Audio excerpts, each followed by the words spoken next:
Hi, this is Allison Sheridan of the NosillaCast podcast, hosted at podfeet.com, a technology geek podcast with an ever so slight Apple bias. Today is Friday, January 2nd, 2026, and this is show number 1078. Well, Happy New Year to everyone with this first episode of 2026. Since it's early yet again, that means there's no live show this week. We will begin our regular operations on Sunday, January 11th for the live show after our exciting week at CES that's coming up. Big thanks to George from Tulsa, Eddie Tonkoy, and Bart Busschots, because we have an action-packed show for you this week because of them. So let's get tucked in.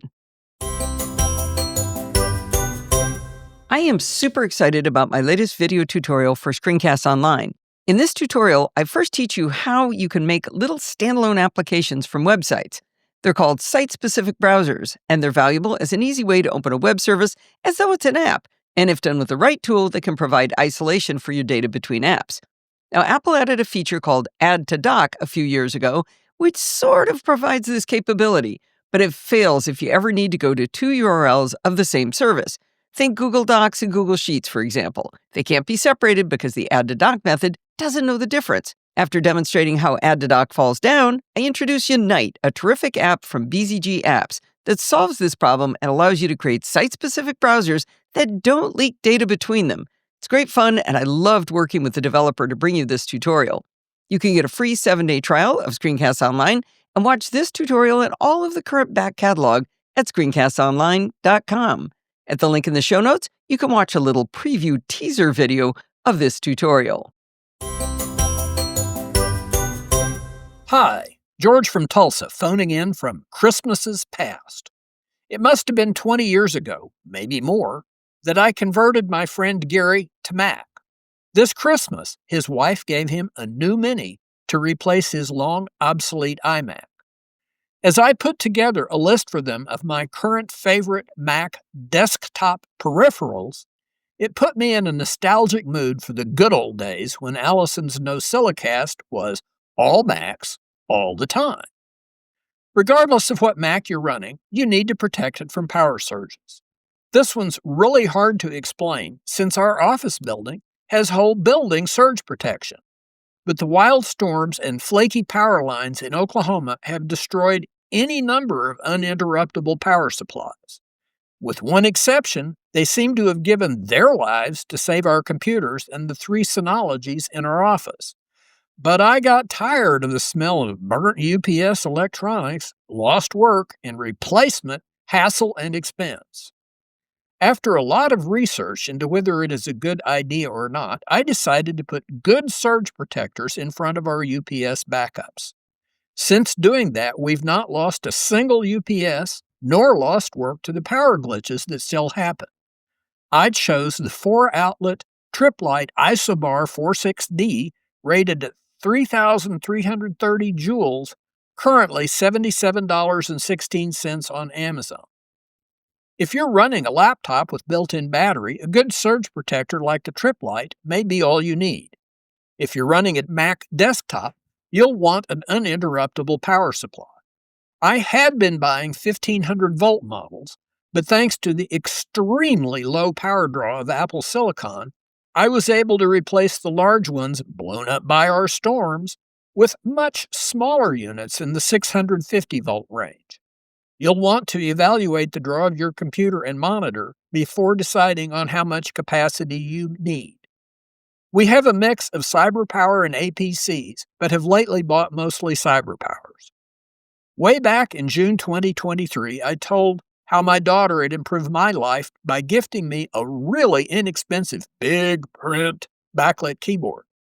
At the time, I had both Linux and Mac computers on my desk. That keyboard became less ideal as I moved full-time back to Mac.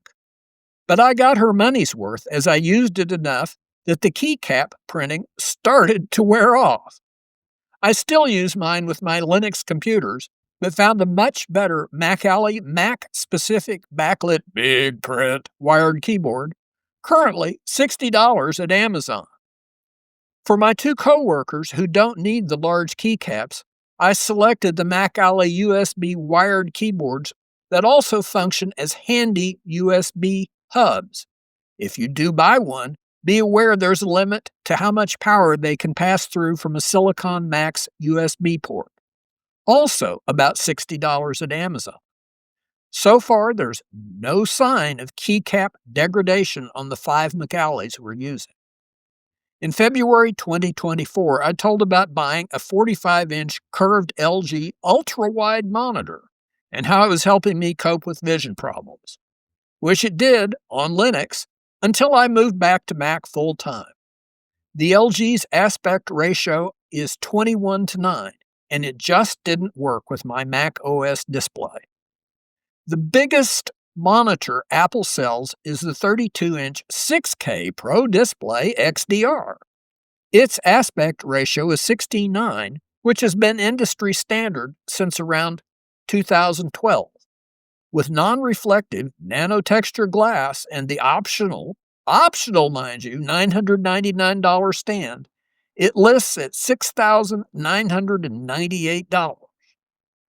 While I'm not going to try to tell you the non-reflective Asus 31.5-inch 4K HDR eye care monitor, currently only $200 at Amazon, is competition for the professional videographer-level Apple Pro XDR, I will tell you it is an excellent monitor for office work and my modest photo editing needs. Most importantly, Mac OS works well with its size and 16:9 aspect ratio. If you're running a Mini, you'll want speakers. For $40 on Amazon, the very small Creative Pebble V3 that can power right out of a USB port are a great and useful value I first found in a Wirecutter review. Finally, there's the Amazon Basics USB wired mouse, currently $5.39. Just a simple and joyful tool that works without a squeak. So, whether Allison worked this piece in before Christmas, or maybe after, when you have some gift money to spend, old lang syne and all, I hope you've enjoyed my spending your money. Well, George, I definitely appreciate you spending our money. Your ideas are always so practical and well thought out. You're not all about necessarily the latest cool gizmo as much as, I don't know, something Nightwise used to say, making technology work for you. Hi, this is Eddie Tonkoy. I'm the in-house nerd for everything behind the scenes on my wife Jern's character-driven queer love stories, editing, production, publishing, marketing, and the audiobooks. The physics teacher in me also enjoys sharing what I've learned, so here's another segment for the NosillaCast.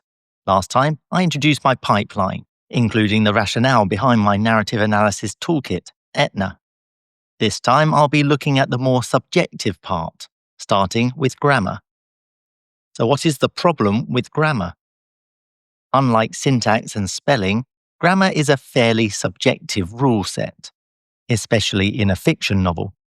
There are plenty of rules that just look plain wrong if they are broken, but there are also others that are more like guidelines, some that depend on region, and others that are broken willy-nilly in dialogue.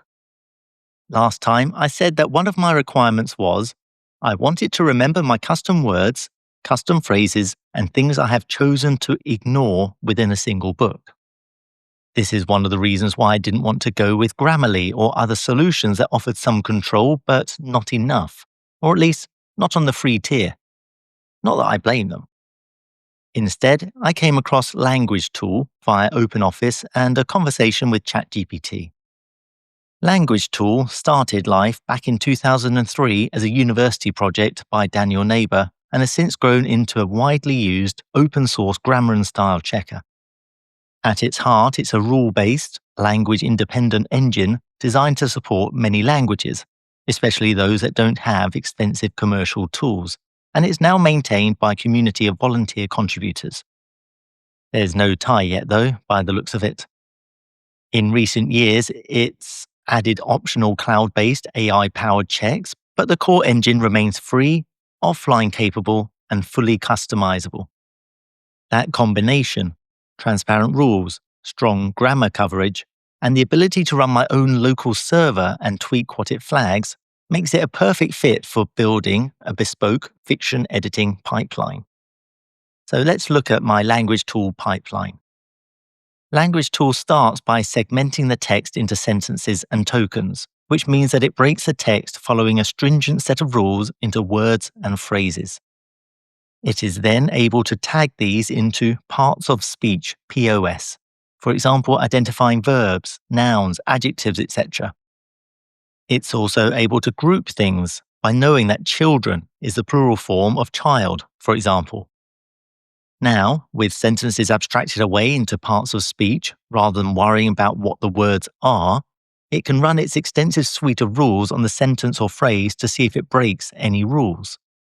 If something is found to break a rule, LanguageTool returns the suspect along with an explanation of the rule and a suggestion for what it should be.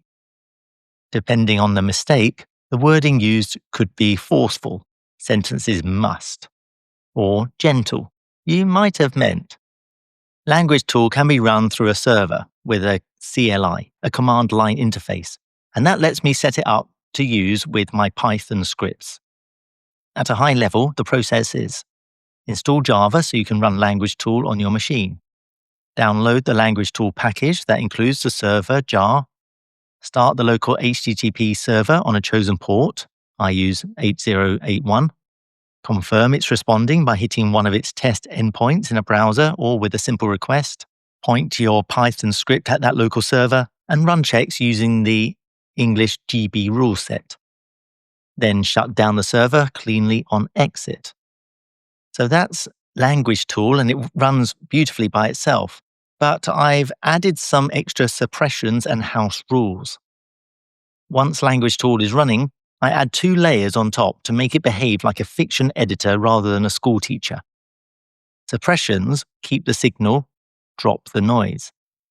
First, I load a small suppression list for this book. It contains ignored phrases, which are things that are intentionally wrong in context, character voice, dialect spellings, invented names, recurring wording, and stylistic tics that are part of the narrative. And there's also disabled rule IDs, specific LanguageTool checks I don't want in this project, either because they don't suit fiction or because I've decided they're no longer worth spending attention on for this particular book. That way, the report stays readable, and I'm not relitigating the same deliberate choices chapter after chapter, time after time. The importance of this is due to the fact that I want to clear every single issue. Let's say there are 15 instances of LanguageTool warning me about the use of "he should have known better." I checked each one, and I found they're all in dialogue, all idiomatically correct. By adding the rule that checks for shoulda to my ignore list, these all stop showing, which reduces noise and lets me see clearly. I think this method greatly reduces the chance of overlooking an error. I also have house rules, where I teach LanguageTool my style. Now, these house rules are custom LanguageTool XML rules that encode the way Jern writes in this series, preferred forms, banned forms, and recurring patterns I want to catch consistently. These aren't ignore it when it happens, they're more like flag it every time because it matters.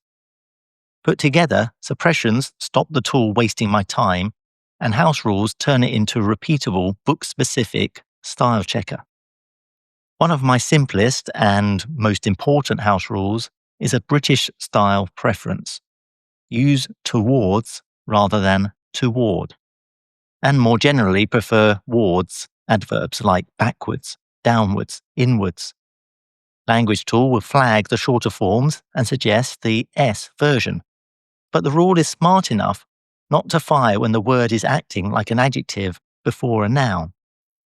So it will catch "he stumbled backward into the chair" to become backwards, but it won't nag about backward compatibility or an upward trend. The importance of this is because backward and backwards are both technically correct, so LanguageTool wouldn't normally flag things, but I've decided I want to be consistent with all of our books, so I wanted a clear rule. LanguageTool allowed me to create my own clear rule. Now, if you'll forgive me, I'll spend a couple of minutes describing that rule a bit more, then get back to the overview. In LanguageTool, a house rule is basically a little XML pattern matcher.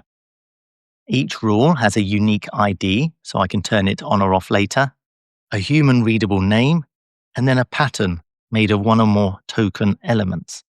A token is what it sounds like, one word or sometimes punctuation, but crucially, it can be case-insensitive and regex-based. So my toward become towards rule is just a single token pattern that matches toward regardless of case. Then a message explains why it's flagged, and a suggestion offers the replacement. The slightly clever bit is where it becomes POS aware, part of speech aware. In the ward to wards rule, the token matches a whole list of words using regexpression equals yes. So one rule covers backward, upward, inward. Then I add an exception scope, next, post tag equals nn.star. Post tag underscore regex equals yes, which means don't fire if the next token is a noun, because backward compatibility is adjectival, not an adverb. So that's the general pattern. Match tokens, optionally exempt based on neighboring POS tags, then generate a suggestion with a couple of example lines so I can sanity check later. The output in the report that I see was designed and generated by my Python code, and it has been formatted to provide that information back to me in a meaningful way. Here's an example. Rule, Etna underscore ward underscore add underscore s. Message, use the wards form for consistency. Category, Etna ward rules. Occurrences, 12. Chunk, chapter 4. Suggestion, onwards. Context text, the golden one zips onward, bouncing off invisible edges. So it gives everything I want to know. It's suggesting onwards, and in the middle of my context text was the word onward, so I can see where the potential error was. Notice also how the report groups everything by rule ID first, and that's deliberate. It means I can make one decision and apply it consistently, fix all instances, suppress a noisy phrase, or disable the rule entirely. Under that, it tells me the human explanation LanguageTool provides. The category I filed it under, in this case my Etna rules. It can show me the issue type, which in theory helps me triage what's real grammar versus style preference, but in practice I've ignored that so far. Then for each hit, I get the suggestion and a short context snippet, showing exactly where it fired, plus which chapter chunk it came from.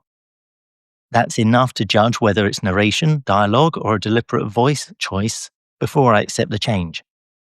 If necessary, I can quickly copy some text from the context and use find in Scrivener to see it in full context and decide whether to make the changes.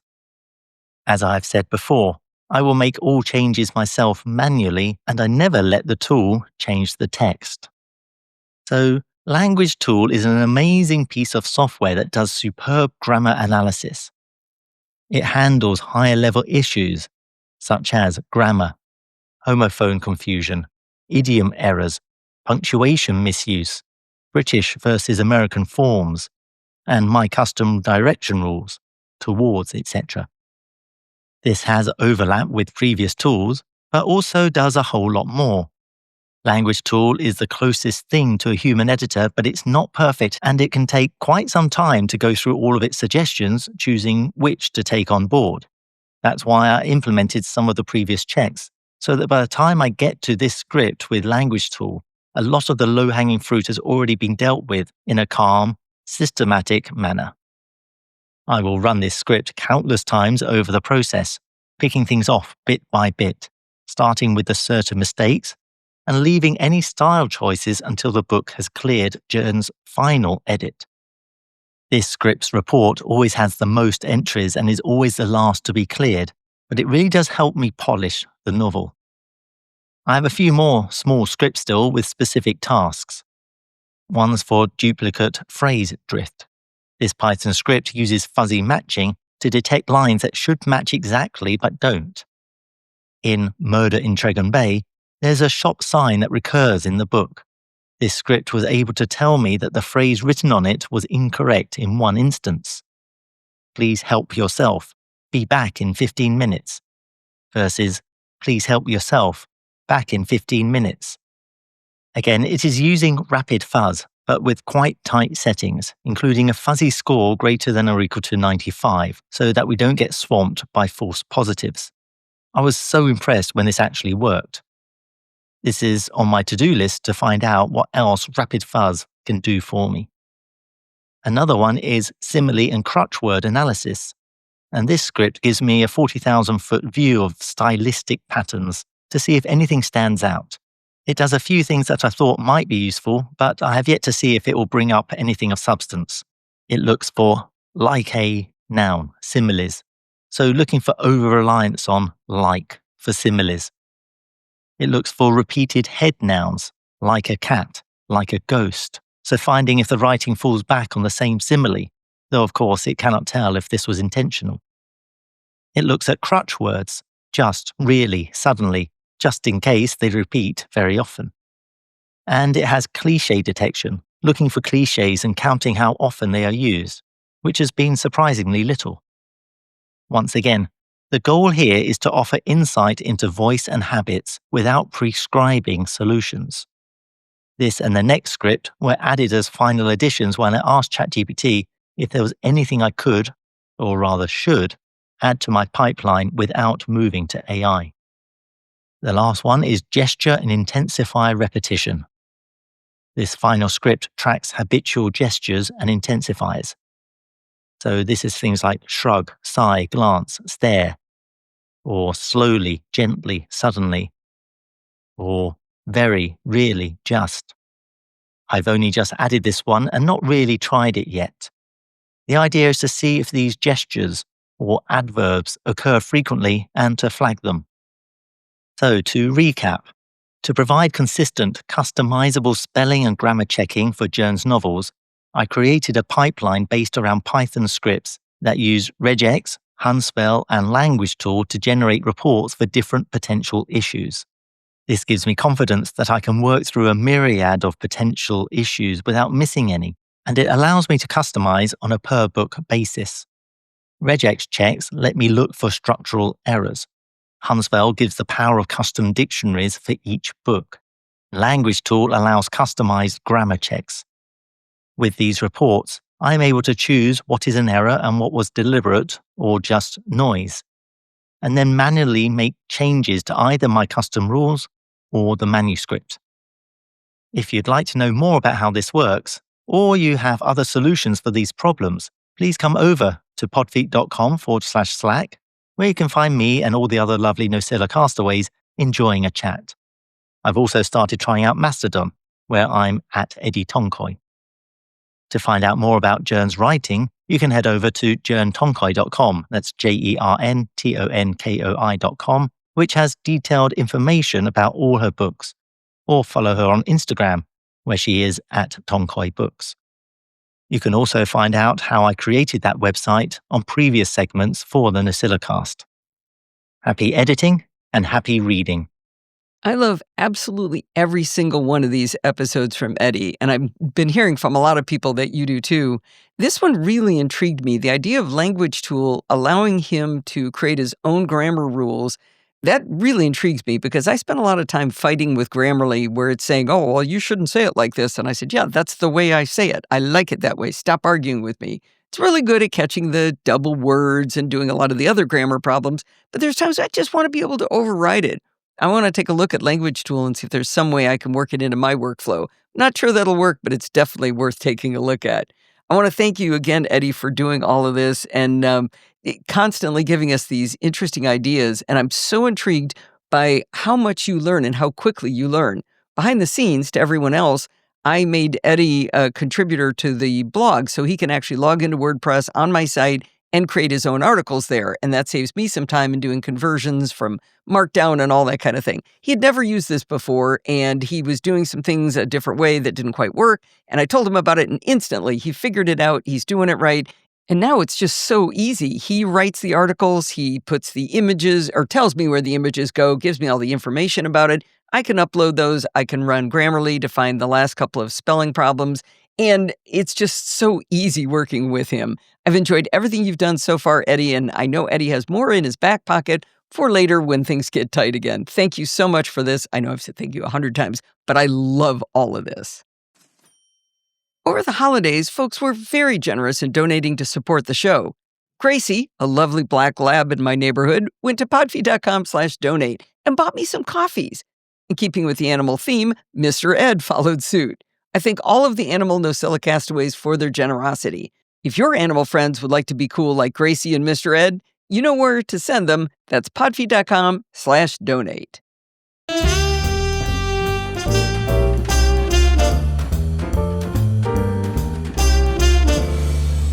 Well, I've got Bart Busschots here today, and he's not here for a security bits. He's not here for a taming the terminal or a programming by stealth. He's here to give us a chit-chat across the pond, NosillaCast contribution on something that's a little bit on the propeller beanie side, but enough people in this community, I think, need to know about this and are interested in this topic and will benefit from this, as I definitely will, that we decided to allow it. We decided we wanted it here. I deign this worthy. Well, Anyway, it's funny, hi, right? Bart. So so I don't know if I told you this backstory, but there is a backstory to this episode and whatever we record in 2 weeks. So I know Christmas is coming, right? I can read a calendar. I know there is going to be disruption.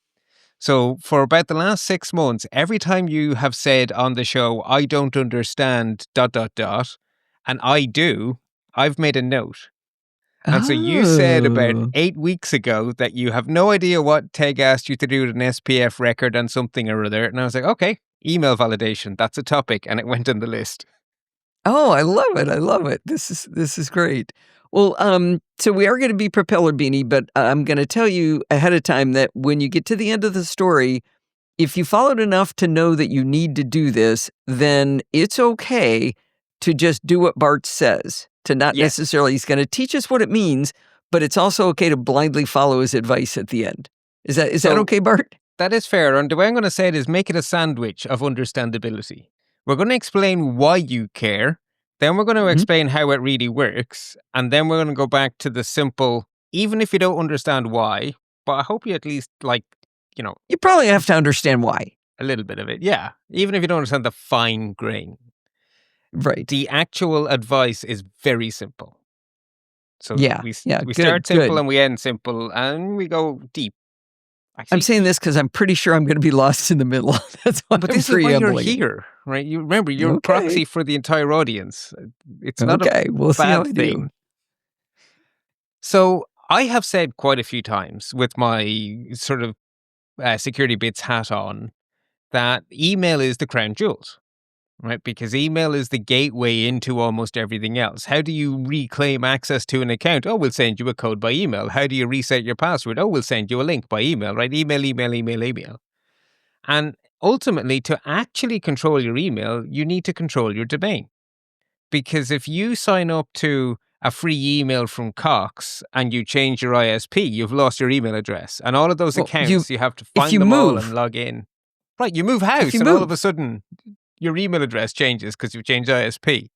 You could go to Hotmail or Yahoo or Google, but now you're kind of at the mercy of a company who see you as a product, and you may get crankier and crankier with them over time, but you're stuck because the domain name is theirs, not yours. So what you can do instead, and I've said this many times, is buy your own domain, which is not expensive or difficult, and then you can move your email from provider to provider to provider, depending on how cranky you are with any of them or how far you'd like to open your wallet. So I've had the same email domain for decades, and I'm not even exaggerating. I actually mean decades. And it used to be with Google while they were giving away what is now called Google Workspace, but it was called 50 different things since then. Google Apps for domains, domains for apps, or Yeah, whatever it was. And then it used to be free for up to 5 email addresses, and I only wanted 5 email addresses. So I was like, oh yeah, sure, sign me up. And they made me cranky. And then I went to an Irish provider because I was in a very patriotic mood. Oh, support the Irish economy. And turns out they were a wee bit amateurish. And now I'm with Microsoft. But I could move again tomorrow to Proton if I want to be European again. They're in Switzerland. But my email address won't change. Right. And I did the same thing. I went from the Google Apps for Business, whatever, blah, blah, blah, 5 free emails, and then moved it to Apple, and nobody knew the difference. Except for you, because you are now dealing with a different provider that you were happier with. And you could get cranky with Apple and sod off, and no one would need to know. Right. I'm not saying Apple's ideal in this space, but it's working okay. It's not costing me anything, so I like that. Yeah, and at the end of the day, having your own email domain is as simple as you pay a domain registrar to own it. At which point in time, you have the right to do something with the domain, but you haven't done anything yet, right? It's just that you just have the notional rights, like owning a deed. You then need to put DNS records on the internet somewhere that actually advertise how this domain is to be, how do I address something to this domain? Where does it go? What server on the internet is going to deal with this? And usually your domain registrar gives you a free DNS control panel. So usually you do those 2 functionalities in the one place. But some domain registrars have very icky control panels from 1980 where they're just not user-friendly and they're not very reliable DNS servers.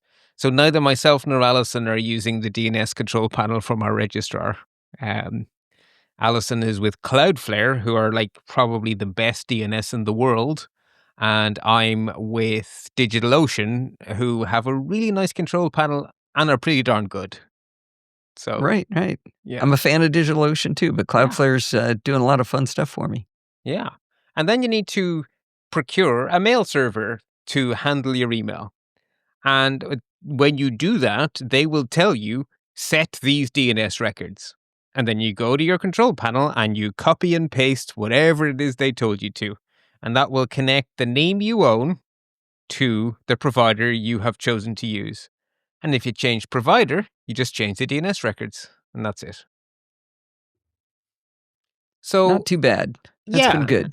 And so myself and Alison have been with, I'm going to use 2 examples for all of this, podfeet.com and bartbusschots.ie. So podfeet.com is registered with GoDaddy. So that's who you get to stake your claim, to hold your deed. And I am with Hosting Ireland for my domain registration because .ie domains are really hard to get. You have to do a lot of work to be allowed to sell a .ie, so GoDaddy just can't. They're just not able to. So that's why I'm with Hosting Ireland. And I don't think picking that is a real exciting thing. I mean, I could go with anybody. It's been at GoDaddy for 20 years, so it's just sitting at GoDaddy. There's no, price is fine. And what we're talking about here is just the fact that I own or I rent podfeet.com. Rent. If I ever let that lapse, someone else could take over the name podfeet.com. Yes, and they probably will, because nowadays they will squat it and try to extort money out of you to sell it back to you. Especially a 7-character URL is pretty valuable too. On a .com. That you can spell. That you can spell, yeah, with actual But English, not over the phone, because everybody writes podfeed.com. But anyway, okay. Okay. And then we have our authoritative DNS servers. So we're both at Cloudflare now that I look at my own show notes. I have other domains with DigitalOcean, but we are both at Cloudflare for those 2 domains I've picked as our examples. Right. And so once you've done that, you just point it at your email provider. So I'm pointing it at Office 365 and you're pointing it at iCloud.com or iCloud Plus, because that's how you get to have your own domain. If you're wondering, I have a free iCloud and I can't own my own domain. Yeah, you have to pay Apple at least $5 a month to have that luxury. Well, actually, isn't it like $1, the cheapest one? Whatever the cheapest package is. Yeah, it's cheap. Maybe $3. It's not even $5. Is it not even $5? Last time I looked, it was $5. But then again, I've gone with a family plan, so I just paid $25, and it's just all of Apple. I just have it all. Oh, if I could just get it as low as $25. You keep adding services with storage and Anyway. Yeah. If you're curious, by the way, if you're wondering, so how do I know where Alison's domain is? That's not a secret, because the act of owning it means that you are publishing to the world that you are the owner. It's like a deed. That's not a secret. So there is actually a command called whois, which will tell you all the registration information about a domain. It tells you a lot of information. So if you just want the bit about the registrar, you just grep it for registrar. So it's basically who is bartbusschots.ie, pipe grep registrar, and you will see who my registrar are, their URL, their contact details, how to report abuse. If I'm some sort of spammer, you could tell on me to register or to Hosting Ireland. Maybe they'd kick me off. Don't. And I'd love to know who answers the phone at the abuse contact phone number. I wonder, is that a robot or a human? Right. And me and Alison both point our DNS servers somewhere. And that's also not a secret, because otherwise you're publishing DNS records. That is the opposite of a secret. So of course you can tell that about any domain, and the command you use for doing DNS is dig. I don't know why it's dig, but it's called dig. And dig is really chatty. So there's a flag plus short, which tells dig, don't explain to me the life story of how you found this answer. Just tell me the answer. And tell me nothing else, just the answer. So dig plus short bartbusschots.ie space ns says I want the name servers for bartbusschots.ie. And it will return Why isn't it Cloudflare. DNS? Why is it NS? Because it's a name server, not a domain name server. The record is a name server record. Okay. Of a domain. Yes, but the next record is where does the email go? And again, this can't be a secret, because when you send an email to alison@podfeet.com, your mail server has to know where to hand that email to. And the way it finds that out is by doing a DNS query for the mail exchanger, or MX, DNS record. So dig plus short bartbusschots.ie space MX will tell you who my mail provider is, which for me is outlook.com, which is Office 365. So this is the MX record. The mail exchange record is, in my case, is Apple. In your case, it's Microsoft. Correct. So that is literally who is my mail provider. Okay. And they're the three pieces in our little list at the top, right? Who we registered with, where our DNS is, and where our mail server is. 1, 2, 3. Okay. 3 free bonus terminal commands. So the problem to be solved ultimately comes down to the fact that email is really old, but it works really well, so we're stuck with it, and it dates from the time when the internet was very young and innocent, and everyone was amazed it worked at all, and people genuinely assumed that everyone running a mail server would be trying their best to make it work and wouldn't conceive of being malicious. It literally wasn't on anyone's mind. No. I know. Which means that the protocol can't handle the concept of dishonesty. And we've had to layer protections onto the protocol to try backport some sort of verification about who actually sent an email. So emails move around through something you've probably seen in mail.app, SMTP, which literally stands for the Simple Mail Transfer Protocol, and it's too simple. That is its fundamental flaw. It's so simple, the commands for SMTP are in English, to the point that when I used to teach the information processing course CS230 about a decade ago, I used to make students talk SMTP at the computer science department's mail server to send emails to each other from god@heaven.com. To prove the That's point. awesome. It's a good illustration. Yeah, I know we've moved into SMTP, but I want to do one more thing on the MX records. When you gave the command dig plus short, the domain space MX, you didn't explain the part about the answer to that being prefixed with a number. Yeah, I think you skipped over that. I kind of did, because it's important for the propeller heads. But yeah, no, it's okay. So Just because mine is different than yours, so I'm curious what it means. Yeah. Mm-hmm. So in the bad old days, the only way you dealt with redundancy was to have two different mail servers. And you basically should tell the people sending email if you have a preference. So it's called a priority. So imagine Okay. you had a mail server you wanted to get your email unless it was down, and you had a backup server somewhere that you hope no one ever used. You'd give one of them a priority of 0 and one of them a priority of 10, and then the mail would go to the 0 until that server crashed, and then they'd go to your 10. Apple will have 2 mail servers if memory serves, and they just don't care which one you talk to. So they're 0, 0. Or 1, 0, actually, but Is it same 1, 0? thing, Then right? they have a very small preference. They do slightly care. But they're both 1, 0. Oh, so they're it both goes 10. to both. Yeah, exactly. So they are equal. Oh, sorry, Yeah. not 1, 0, 10. 10, yeah. Whereas what Microsoft do is they have one IP address that is on a CDN. So it's one IP address that physically exists in like 500 places around the world. So they don't need to bother duplicating at the DNS level. They've duplicated it at a lower level. But yeah, you can have as many mail servers as you like, and you can express a preference. So the simple mail transfer protocol has headers at the top, and they're literally name of header : value. And the way you say who the from address is that will show up in the mail client is you say from : and you put in an email address. So the from address is just written in the headers, which is exactly like a postcard, where you write on the back, from Allison, the beach, somewhere fancy, wishing you were here, and then you write a little message, and then you put a to address. And the to address kind of matters because otherwise the postman isn't going to deliver your card. But the from address is there, and it really could be anything. That's what email is like. So that's where you would write god@heaven.com? Yeah. Who's this postcard from? Oh, God, yay.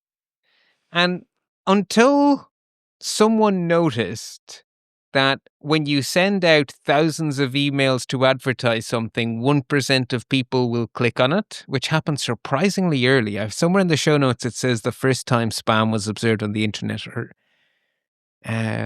maybe it used to say that and I simplified the show notes, but I remember discovering that the first spam was shockingly early in the internet's history. People just faked the from address, and they realized that they could sell stuff. Well, that was it. Once that cat was out of the bag, the cat and mouse game that we are still stuck in today was off. And so now every mail server is trying desperately to only let through the 10% of email on the internet that is legitimate and to block the 90% of email on the internet that is horse poop. Wow. That's how bad it really it's is that bad. Yeah. I remember when it was 50-50 and everyone lost their mind. We're now at 90-10.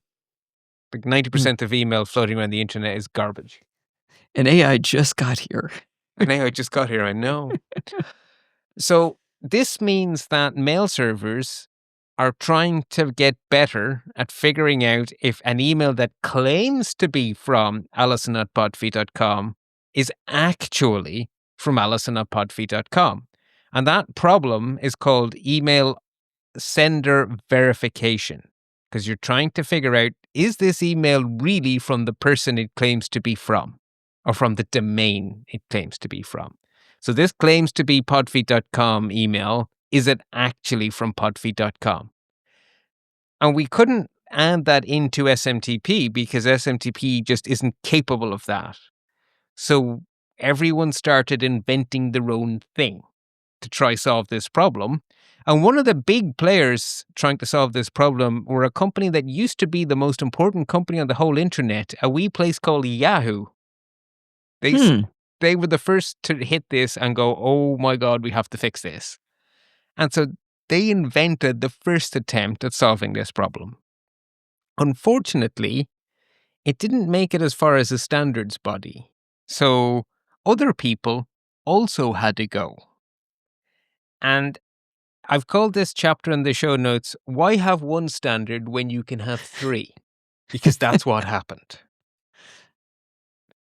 And Alison was querying my typography. I adore a special character called the interrobang, which is a question said with exclamation. Yeah, why have one when you can have three? I've seen that before, but you've done it. The characters are on top of each other. So that is the interrobang. a lot of keyboards don't have an interrobang, but the Apple can do any symbol you like. People How do you write it as type it? 2 characters because they can't figure out how to make it 1, but the actual character defined in grammar is in 1. It's the interrobang. Interrobang. So how do you type an interrobang on an Apple keyboard? Well, what I have is a text expander snippet, which when I type ! gives me an interrobang. Because in the character viewer, the interrobang's in there. I'm looking in the character viewer, but I'll go find it. Okay. We'll leave that as a lesson for the student. I was going to say, you copy mine from the show notes and stick it into text expander and you're away. Sorry, it's my grammatical nerditude coming out there, but I love typography and the interrobang is cool. Okay, so the simplest fix came from Yahoo. Is called the Sender Policy Framework, or SPF. And that's really, really good when the problem to be solved is I own 1 mail server, or maybe 2, and I just want to tell the internet that this one here, or these 2 or 3, these are me and no one else is. So it's from the point of view of the mail server. These are my mail servers. And that's very good for the typical home user. But a bigger environment, that doesn't scale. So imagine you own Apple.com. They have offices all over the world. They have third-party vendors doing recycling for them and doing advertising for them and doing 20 million things for them. They probably have thousands of mail servers.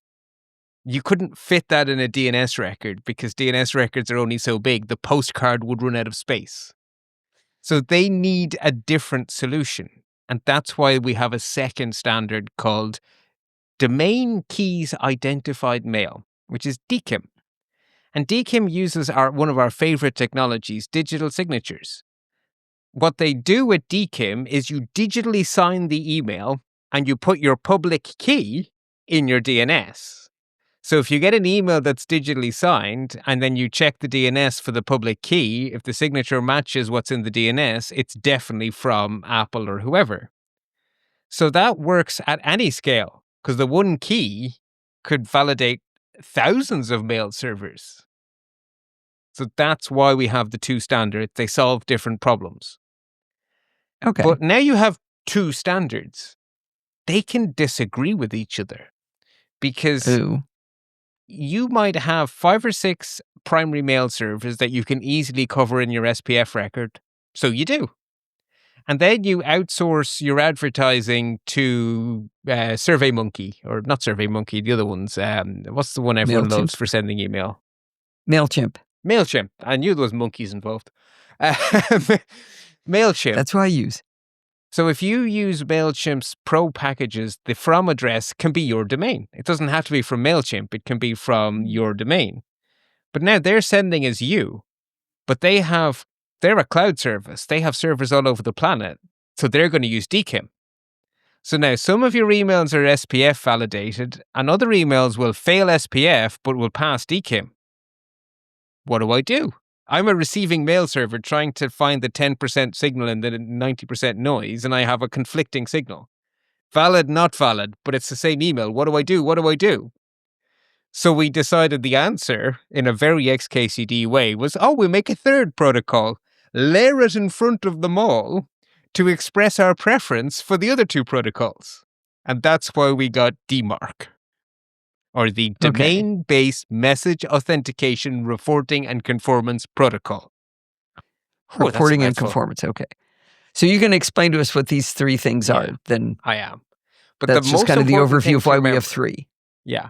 Is one of them is about validating mail servers, one of them is about validating individual emails, and the third one is, I call it the one protocol to rule them all. In the darkness, bind them, if you're a fan of the Lord of the Rings. Because I do sort of feel we're in the darkness here, right? 3 bloody protocols for one job. But that's where you've ended up, and DMARC binds them. It's the one ring, for want of a better term. Now, we're no silly castaways. Most of us are not running Apple.com. we're running podfeed.com or bartbusschots.ie. So we're going to focus our attention on the one that's our friend, which is SPF. So most of the show notes are on SPF and the other two get a short mention. Because for us, we just have one or two mail servers. I have one mail server, you have one mail server. So for us, an SPF, actually, you have two. For us, our SPF records are very simple. So we'll talk about SPF. And the elegance of it is amazing. You add one DNS record that just lists your mail servers. These are the servers that are allowed to send email with a from address of my domain. And you just list them. To make it easier to list them, you can list them using different mechanisms, and they're actually called mechanisms. So I'm going to describe the mechanisms. And just in case this was in danger of being too simple, every mechanism has a qualifier. And the qualifiers fall into the bucket of really obvious and weird. So I'm going to start obvious. The most obvious signal you want to send is this server is trusted. So the qualifier for yup, thumbs up, tickety boo is plus. And the assumption is that's the default. So no qualifier equals plus equals accept equals this really is me is positive, positive, positive. The opposite of that is minus. Definitely not me. Minus means I avow this email in every possible way. This is not my mail server. So But that'd be a lot of work to list all the ones that aren't you. Except for the fact that there's a mechanism called all, which is the fallback. Okay. So minus all means everyone I haven't listed is explicitly denied. So a lot of SPF that should be the default. End in minus all. That should be the default. I'll tell you what is me. Okay. Yeah, but the reason it isn't is because there's a very, very useful mechanism to borrow pieces of other people's SPF record to save you having to worry about it. We'll explain that one Okay, let's not go into that. Okay. Yeah, that's the last one. It's really important for people who have a mail provider, but it won't make sense until we talk through the simpler ones. Okay, I'm gonna back up and say one thing that Bart didn't say out loud, but is in the show notes. Everything he's talking about is a little glop of text. Yes. It's just text that you type into a field in a place like Cloudflare. Yes. They're called DNS TXT records because they are pieces of text. Right. Because they're pieces of text read by computers, we have to write the pieces of text in a known shape so the computer can understand it, but it is just a piece of text. Okay. So plus and minus are very obvious. Definitely okay, definitely not okay. Question mark is the one I literally makes me go, what? It actually means neutral. It means that I don't know if this is me or not me. I have no opinion. And I don't understand why anyone would go to the bother of listing a mail server only to say you have no opinion. So I don't think you should ever use question mark. If you see it in your SPF record, it's wrong, is my opinion. So ignore those. The one that confuses everyone is tilde, which looks a bit like a minus, and that's by design. Because tilde means probably fail. Okay. Probably not me. But not strongly not me. What? Why would you have somebody maybe not me? So this started life as the way that you would soft launch an SPF record. Because remember, this was invented a decade or two after SMTP. So people were really nervous about adding their first SPF record. Because what if I get it wrong? And to make people not run away in terror, the advice was start with tilde all, and then your email might be spammed if it's spammy, but probably won't if it isn't spammy, so you're probably okay. And then when you're confident, make it a minus. Okay. Which is wishy-washy and ick.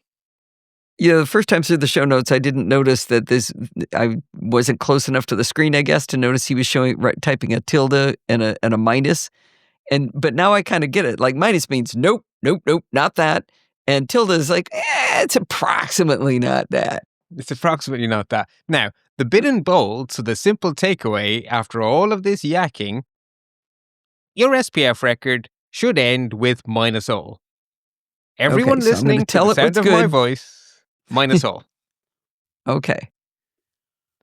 Okay, so we know it ends with minus all. The specification says it starts by saying V equals SPF1 space, and then you list your mechanisms, and the last mechanism is going to be minus all. Okay. V equals SPF1. That's just... What's that? That is literally it. So you can have a DNS text record could be anything. So when you move your email to iCloud, Apple made you prove you own podfeet.com by giving you a piece of gibberish to put in as a TXT record. So your domain would have had at least 2 TXT records. So how does a mail server know, is this supposed to be an SPF record? Or is this not supposed to be an SPF record? So the rule is everything that's supposed to be an SPF record starts with V equals SPF1. We don't know what the V is. Version. Okay. They have left themselves the opportunity to go to SPF2. Oh, okay. Got it. Okay, so I've got V equals SPF1 at the beginning, and I'm going to end it with minus all. Yeah, and then in between, you list your mail servers. And you can list them in a few different ways. A really great shorthand is just to say MX. So whatever my DNS says you should send email to, I'm also sending email from. Okay. Because the MX record says where email goes to. Who is going to receive my emails? Where is my inbox? And what you're saying by saying SPF space MX is this server that gets email is also authorized to send it. Because SPF is about authorizing sending. Okay. So if you have the same server for stuff going in and stuff going out, just stick the word MX on its own into your record. Okay. If you use a different mail server to send and receive, or if you, for some reason, are sharing a mail server with, say, the parent company who owns your company, you can actually say that their mail server is allowed to send my email by saying MX : and then putting their MX record. Oh, okay. I don't want to know really, that. that's not one for Nasilocastaways. Okay. Unless they're Don't scare us, Bart. Weird. Keep it simple. Yeah. The other easy one is just wherever my website is, allow that to also send email. And that's just A, which stands for a DNS A record. So if you want to go, where is podfeet.com? The answer is in the DNS A record. So if you put A in your SPF record, you're saying my web server is allowed to send email. So a lot of people who would install WordPress and have it set notifications would want A in their SPF record. I think I want that. Nah, I think I've ended up using a plugin to do it instead. But we did want that until we started using Cloudflare to pretend to be our web server. So our DNSA record points at Cloudflare. Your WordPress is running on your real web server, which is not what's answering the DNS for your website. So, okay. This is getting a little bit confusing. So we've been, hang on. Okay. We're talking about TXT records that are defining MX, which is the email mechanism.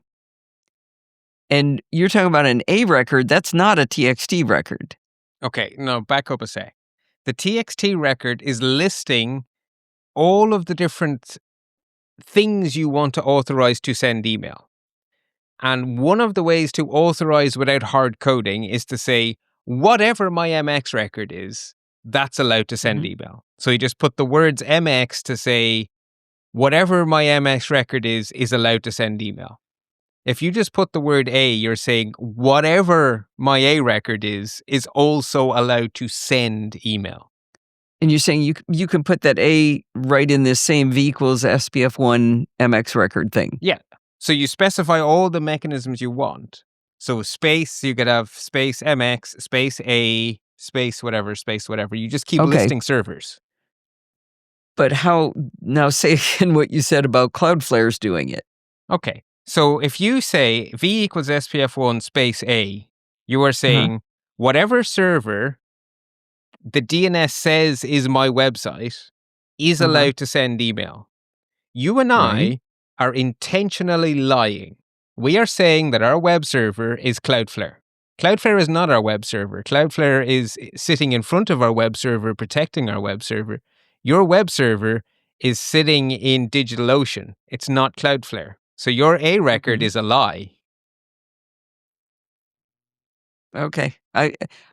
I'm lost between an A record and that's a capital A, which is not a TXT, and this lowercase a that's inside this TXT talking about mail servers. Imagine the word A says my website. It's just a euphemism for my... Capital A or lowercase a, an inside an MX TXT record or as a type? Okay, so the mechanisms are all inside the SPF record. The SPF record is listing authorized servers. You authorize your web server to send email with the magic word A. You authorize your mail server to send email with the magic word MX.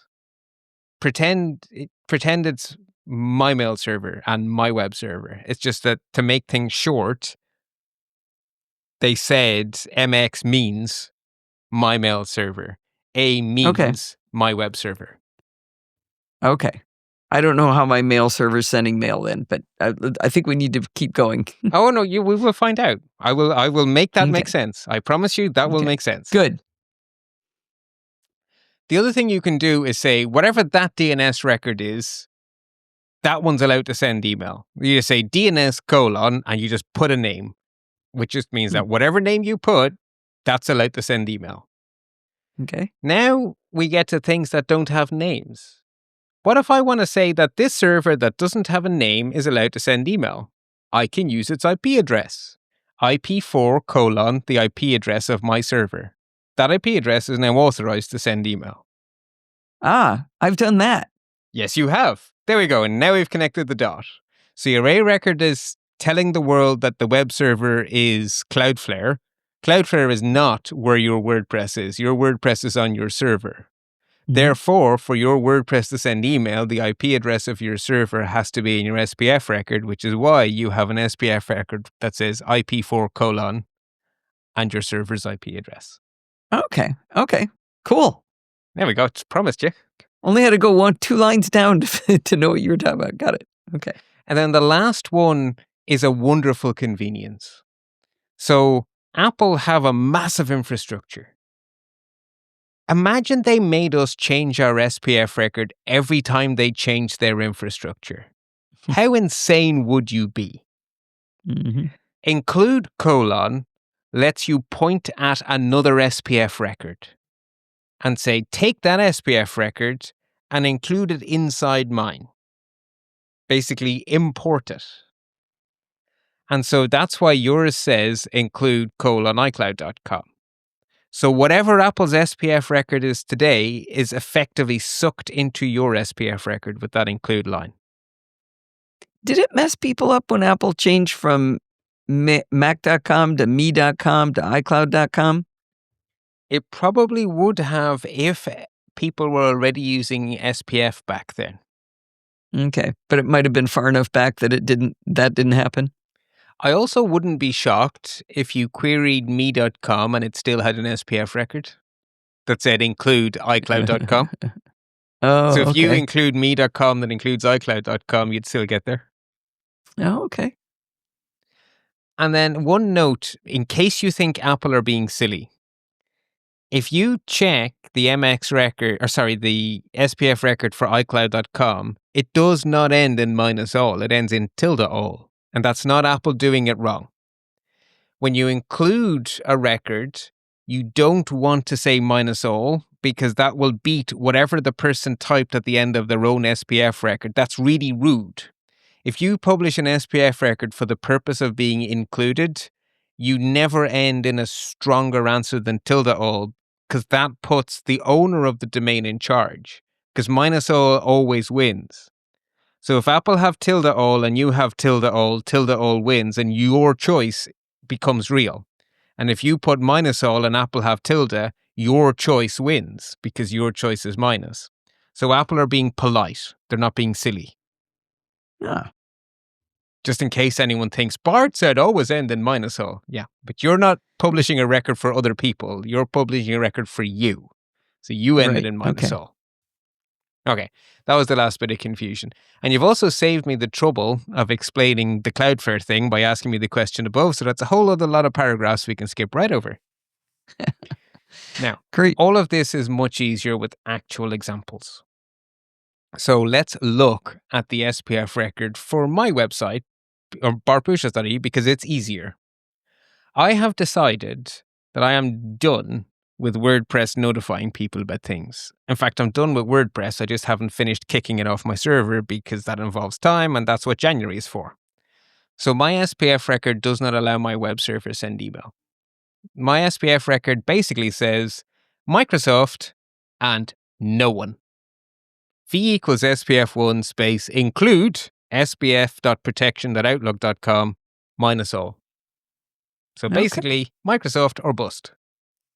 Okay. Yours is a So little just more so people know why Bart and I have different philosophies on this kind of thing. I want you to be able to subscribe to podfeet.com and get notifications when posts go up. And people like that. And people notice when I post something stupid accidentally, and I get emails going, did you get hacked? What was that garbage you just did? And I forget that people subscribe. So for all of you that do subscribe, you're welcome. That's why my SPF record is more complicated. Yes. And I never knew that, by the way. But we did make you put the right one in. So your SPF record is currently MX, which basically says, whoever my mail server is, let them send. In your case, that one's not doing any work. But if you were to change your provider, by having the MX there, it means you're not going to just break instantly. It's kind of a safety valve. I intentionally didn't tell you to remove it, even though I know it's doing nothing, because there's no harm. It's doing absolutely no harm, and it makes you a little bit future-proof. Okay, because I have include :iCloud.com, I'm already covered, but by having that MX there, if I switch to Google Apps for Business or whatever the heck they name it, if I switch back to that, then it would grab it and I wouldn't, even if I forgot to fix it here. Yeah, it gives you a little safety net. It's just a little, it can't do any harm. It can only help. And I just didn't feel like saying, Alison, take it out, because it was like, well, what if it became useful? So I just left it there. Okay. And Tag obviously thought the same, because he didn't tell you to take it out either.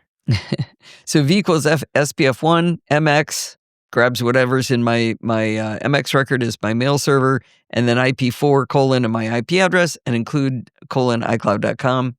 And of course it ends with -all. Yeah. I understand this now. Excellent. Good. I told Bart 10 minutes before we started that I would never be able to follow what he was talking about. This made no sense to me. And he said, yeah, you will.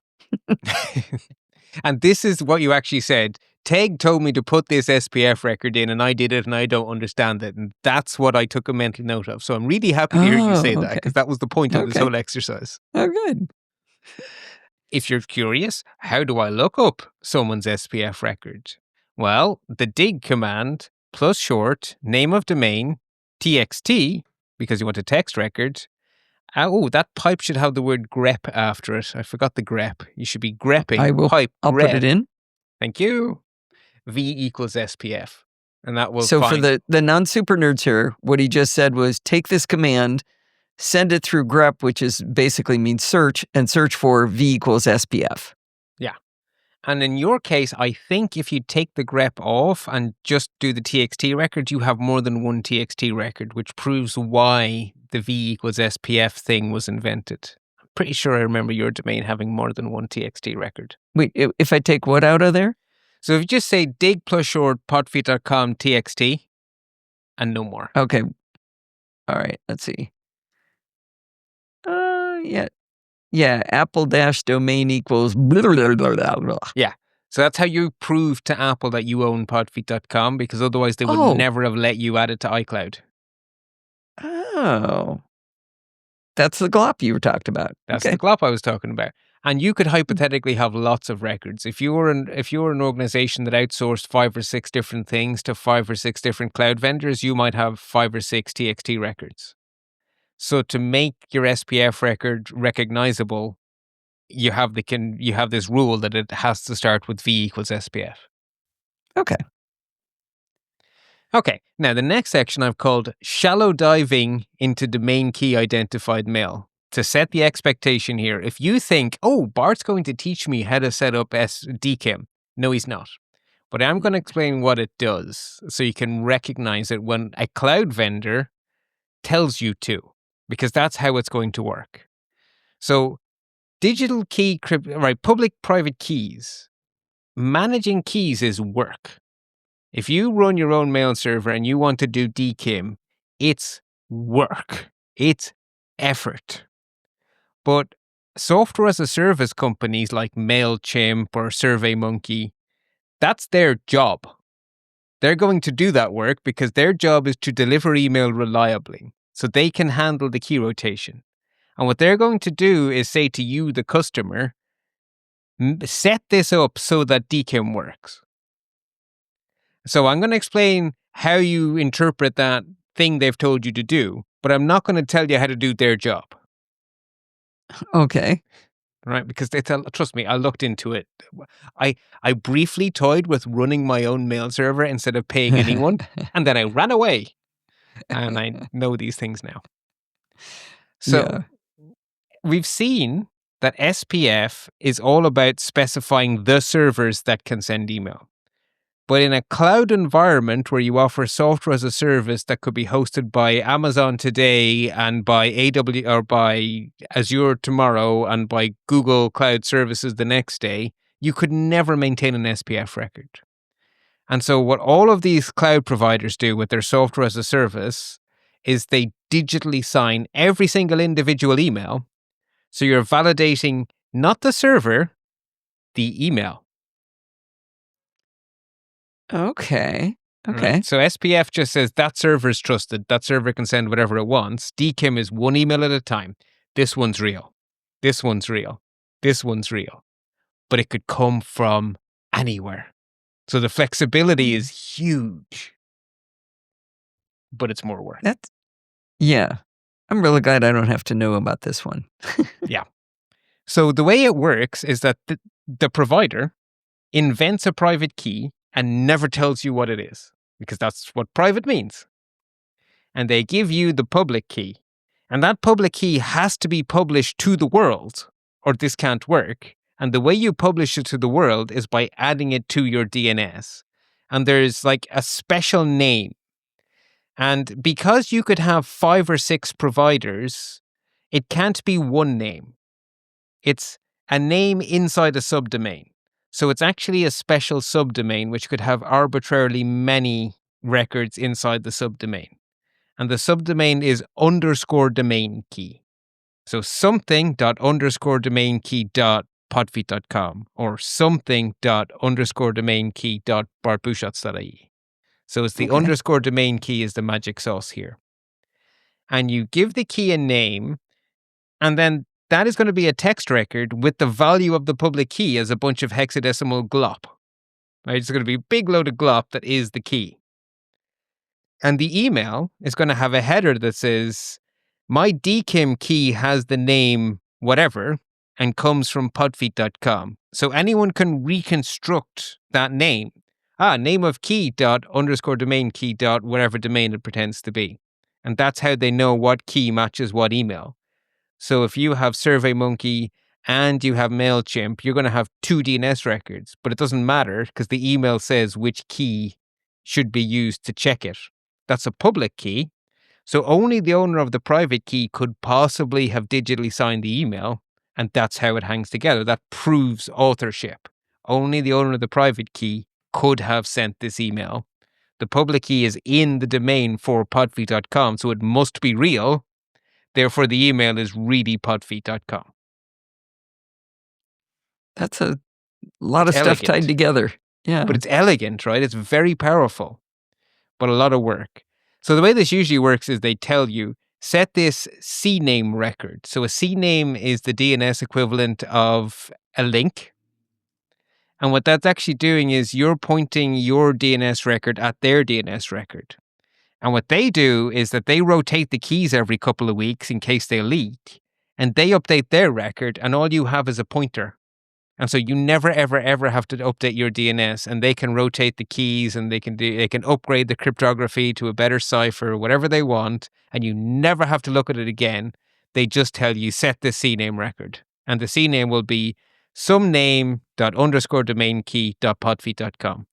And then you're done forever, and you'll have amazing DKIM from whoever your provider is. So it's really simple from your point of view. An awful lot going on under the hood. Really powerful. Yeah. So I hope Okay, that's get all to I the part wanted to we need to know. Yeah, that's what I wanted to get to. And then we have the one ring to bind them all, this DMARC contraption. And this is the newest protocol, and it's still taking time to roll out. So I didn't have a DMARC record until I wrote these show notes, because my domain is old enough that when I registered my domain and I set it up and I was really diligent, there was no such thing as DMARC. So I just did an SPF record and called it a day, and I haven't thought about it since. Which is a mistake, because the internet has moved on. I now have a DMARC record. And I feel slightly bad, because with my work hat on, I spend a lot of time writing DMARC records. Because all of our work just domains didn't think have about it? DMARC records. I just never thought to backport it to my own stuff. Those two halves of my brain just never wired into each other. Okay, so tell us what they are now again, because you told us but there was a lot of information with all three of SPF and DKIM and DMARC. So now what is this? Okay, what is so it for? DMARC, let's break its name down. So message authentication, that's what we've been talking about, proving that the message is from who we say it's from. Reporting and conformance, that's new. And that's because DMARC solves two problems. You and I, as home users, care about half of what DMARC does, the message authentication bit. So we just want a DM record. We don't care about the mark bit. Actually, no, to make message authentication, we don't care about the ARC bit. But anyway. The reporting and conformance. But I will tell you why it's there. So imagine that you are, let's say, Intel. And you have been on the internet since the 80s. And you have mail servers all over the planet. You have an office in Ireland, an office in Israel, God knows how many factories in America, everywhere. You have satellite offices. They're all authorized to send email. And you've now been told to retrofit an SPF record. After the fact, decades of technical debt, some server, some guy stuck in a closet somewhere and forgot to record. How on earth do you know you've covered everything? How do you know your SPF record is truthful?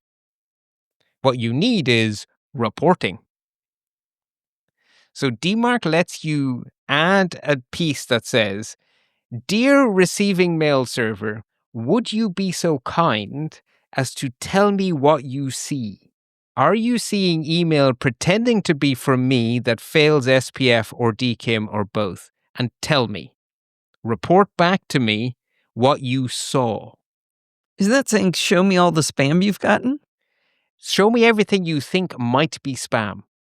What if I messed up my SPF record and you think it's spam, but it isn't? How do I know that you have the wrong end of the stick? Asking every email server if you've seen stuff that's pretending to be from podfeet.com, but you've reported it as spam. Yeah. Tell me all of that. Tell me all of it. And a lot of it is actually spam. But what happens is you end up getting this report and you never, ever, ever tell DMARC to email your inbox. I did that for 5 minutes. Terrible idea. You literally buy a reporting service who hoover up the information for months on end and give you a graph. And what you will see is all of the actual spam is noise. Okay. But you will see little clusters of email with the subject like, "Your invoice is due. and all coming from one IP address. And you go, oh, that's the provider we outsourced our invoicing to. They're not in our SPF record. Oopsie. And you fix your Okay. SPF record. Okay. So that gives you confidence that your SPF is correct. That Okay, your this isn't home DMARC user stuff now. This No, that's what isn't I'm Bart saying, and right? Allison stuff. Yeah. No. So that's why the second half of DMARC's acronym is nonsense to us. It's because it's not Okay. for us. It's for Okay, a goody. big I don't want this. corporation with technical Okay. debt. The authentication bit's important. So I told you we had SPF and DKIM, and an email could pass one and fail the other. And maybe you're fully finished rolling out your SPF, but your DKIM is still in testing.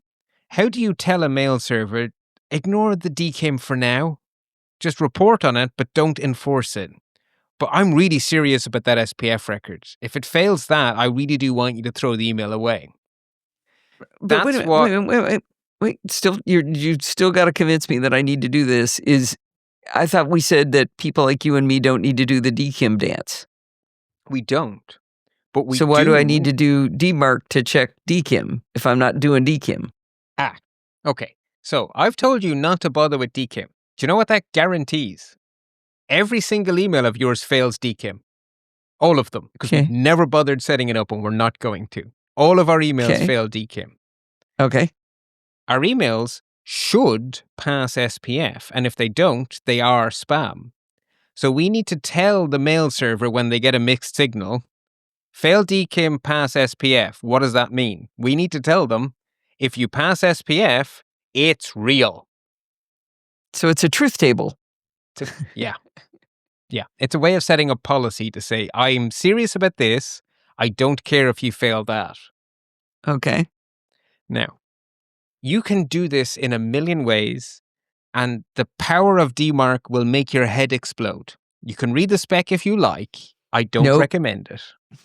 I'm going to tell you there is a boilerplate, which is called a strict DMARC. That is the answer for everyone who doesn't do weird stuff. And it's just copy and paste. V equals DMARC 1. So this is just like our SPF, right? It's just saying this is a DMARC record. Okay. P equals reject. If an email fails validation, throw it away. Fails SPF validation. For now, the P equals reject hasn't got that far in the policy. It basically says, if we don't say this is okay, and we'll tell you what we mean by okay in a minute, but if we don't say P this is okay... policy? Policy. Reject. Okay. Right, what that means is, if it looks like spam, throw it away. Don't send it to people's inboxes. They'll ruin my reputation. They'll make the people think Podfeet's doing evil things. No, throw it away. A DKIM equals S means if there is a DKIM, it has to pass or it's lying to you. If there's no DKIM, that has no effect. So for us, that A DKIM equals S is unlikely to have an effect unless someday you decide to upgrade to the pro version of MailChimp, and then that suddenly becomes important. So don't wait till then to put it in the DMARC record you've forgotten about. Just put it in there now. If I ever start doing DMARC, I mean it. Or sorry, if I ever start doing DKIM, I mean it. And then ASPF equals S means this has to pass SPF. Full stop, end of story. Where does this allow it to fail DKIM? If they both have equals S on them and they both mean you've got to pass it. No, because they don't mean the same thing. Just because they both end in S. I know, this is really annoying. A DKIM equals S means if there is a DKIM header in the email, then be strict. But DKIM can just be missing, right? DKIM is optional, so DKIM can just be missing. Okay. Whereas SPF exists on a domain. So for SPF, you're just saying, I insist you obey SPF. So A SPF equals S just means, no, SPF. I want you to do SPF. Do SPF, do SPF, do SPF. Okay. So what this means is, my SPF record is serious. I'm not joking. That is my SPF record. That's literally all you're saying. Okay. So just copy paste it. So this is going to be a TXT record. Yes. And it's going to be Okay. a TXT record with a very special name, _dmarc. So you Oh. find it by saying dig plus short _dmarc.podfeet.com txt. Okay. So Which for when you I will show nothing. create a record, we're doing this live, kids. I told Yay. Bart, I asked Bart whether I should do it ahead of time or live a life on the wild side, and he says, "Your call." I said, "Wild side." Okay, so I'm in Cloudflare. I've created a type TXT. It wants a name. _dmarc. Okay, all lowercase, all uppercase. DNS is case insensitive, but you look weird if you put it in capitals. Okay, even though v equals dmarc1 is in all capital. Got it. That's the content of your record, right? The content of your record Sure. should be your favorite poem, and you can capitalize that however you like. Okay, and I copy and paste v equals dmarc1, p equals reject, adkim equals s, and ASPF Equals S. ASPF equals s. Okay. Yeah. Time to live, auto. Auto. Whatever Cloudflare thinks, let Cloudflare tell you that. Oh, I can record attributes. Enter your comment here. Yeah, See absolutely. chit-chat across the pond. Honestly, Alison, if you have a lot of DNS records, with my work hat on, that comment field is a godsend. See service test ticket 53214. Like, it is so useful to be able to tag your DNS records. I'm putting in, because Bart taught this in CCATP, understanding email sender validation. Yeah, honestly do. All right. Because 3 I'm gonna years hit from now, save. future you it's like a comment in code. Future you will love you. All right, where is it? Where is it? Oh, it put it at the top. Why did it do because that? underscore sorts to the top. Oh, jeez. Okay, there it is. It is now All propagating. right, somebody pretend to be me right now. Yeah. And you will get bounced. The receiving mail server will go, hey, I think this is one of the 90%. Oh, look, Podfeed is polite enough to tell me what to do. Oh, it says I really must check that SPF record. Oh, you failed. Go away. That is literally the process now. So, as a little bonus extra, there are free tools for validating that you haven't typoed this kind of stuff. And in fact, the free tools are even better. They'll help you compose bespoke SPF and DMARC records. And one of my favorite people here is a company called MX Toolbox, and they remind me a little bit of Cloudflare. They have really high-end professional services for which you open your wallet quite widely. But they also offer free services to human beings for free. And so MX Toolbox will scan a domain and will tell you if you have an SPF record and what every letter in it means. And they'll tell you if you have a DMARC record and what each piece means. And you can also use their tools to build a DMARC record by telling it, well, I want it to say X, Y, and Z. How do I do that? And it will build it for you. And then you copy and paste it from MX Toolbox into your DNS provider. Very cool. Hey, you know what's fun is before we started, I went in at MX Toolbox and I typed in podfeed.com and it showed my 2 mail servers from iCloud.com and it showed me DNS record published with a happy green check mark and 2 red DMARC record published, policy not enabled. And then I just did it again and now it's all 3 green check marks. It says DMARC record is published and DMARC policy not enabled is check mark. It's the right way. It's what they want. DMARC quarantine reject policy enabled. Yeah. Look at me. Yeah. It's so nice. And it's such a pleasing shade of green. I just love going to MX Toolbox. Like, with my work hat on, we have the open your wallet version of MX Toolbox and we check our domains. That is how I know with my work hat on I haven't forgotten the DMARC record, because if it turned bright red, I'd notice. Right. To be fair, Bart's favorite color is green, if you've noticed it. Green and orange, his logos for his shows, right? It's kind of funny because my actual favorite color as a human being is the one we used for Chit-Chat Across the Pond. Or not Chit-Chat Across the Pond, Programming by Stealth is blue. I have blue everything. That's true, but for internet stuff, you seem to like that. No, my so- brand, it's because I have this amazing logo done for me years ago by a listener who refused to accept payment, and it's gorgeous. And I'm just like, okay, that is my color scheme. It works. Perfect. Okay, anyway. So I said I'd tie all this with a final thoughts that was really short. If you have your own domain, and I think you should for your own safety, have an SPF record, check that it's the truth, and then add a DMARC record that is copied and pasted from above. And if one of your providers asks you for DKIM, do what they tell you. Otherwise, don't worry about it. Perfect.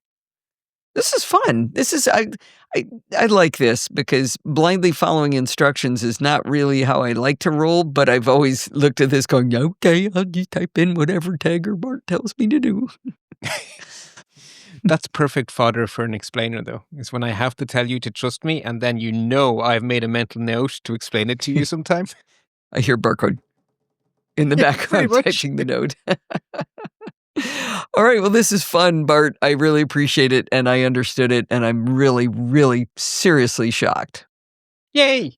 Excellent. My job here is done, and the people don't know what we're recording on a Friday instead of a Saturday. I have a whole weekend off now to go chase steam trains. Yay! Oh, goody, goody. Okay, I'm terrible at this because I can't remember how I'm going to end it, but I'm going to say, let's go with happy computing. Well, I want to end by giving my own testimonial about what Bart taught us here. I added my fancy new DMARC record that included P equals reject. As we just learned, that tells receiving mail servers to reject all email from my domain that does not pass SPF or DKIM. A few days later, when my automated MailChimp email newsletter tried to send, I got a notice from the service telling me that I couldn't send email until I made some changes to my DNS records. That made sense, right? They gave me 2 CNAME records to add, which seemed quite sensible. But then they told me to set my DMARC record to P equals none, which would have entirely undone what we just learned to do. Bart gave me a gold star for realizing that this was a bad thing and I should not follow their instructions. It was really fun to understand what they were asking and not just blindly follow instructions that would have actually been destructive to what I wanted to do. Thank you so much, Bart, for making all of this understandable for us. But that's going to wind us up for this week. Did you know you can email me at allison@podfeet.com anytime you like? Even when I'm at CES, I'll be reading my emails. If you have a question or a suggestion or another recording, just send it on over. Remember, everything good starts with podfeet.com. You can follow me on Mastodon at podfeet.com/Mastodon. If you want to listen to the podcast on YouTube like all the cool kids, you can go to podfeet.com/YouTube. If you want to join the conversation, definitely join our Slack community like Josh did this week at podfeet.com/Slack, where you can talk to me and all of the other lovely Nosilla castaways. You can support the show at podfeet.com/Patreon, or like all of the puppies and horses with a one-time donation to podfeet.com/donate with Apple Pay or any credit card. Or if you like PayPal, we've got that too. podfeet.com/PayPal. And if you want to join in the fun of the live show, you're going to have to wait until January 11th to head over to podfeet.com/live on Sunday nights at 5 p.m. Pacific time and join the friendly and enthusiastic Nosilla castaways. Thanks for listening and stay subscribed.